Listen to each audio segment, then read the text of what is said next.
बन के सी पिपल देना पत्थरा ना निशाने लाए, 100 कड़े पानी दे सी लाला दे उत्ते पाए।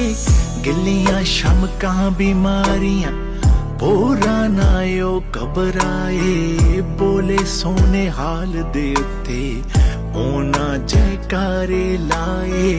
जोरावर फतेह सिंह ने उत्थे जयकारे लाए। बल वेखदे रहे कानू ताणी जी, मां गुजरी दे लाला दी दस्यो कहानी जी। अपने बच्चियां नू दस्यो कहानी।